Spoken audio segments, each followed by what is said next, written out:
In today's tutorial, I'm going to show you guys how to uninstall the Microsoft Edge web browser on your macOS device. So this should hopefully be a pretty straightforward process, guys. And without further ado, let's go ahead and jump straight into it.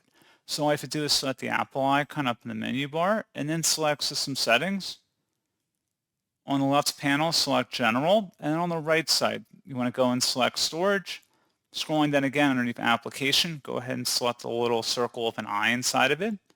And then you want to locate Microsoft Edge from the list and then select Delete. Select Delete again to confirm and then give us a moment.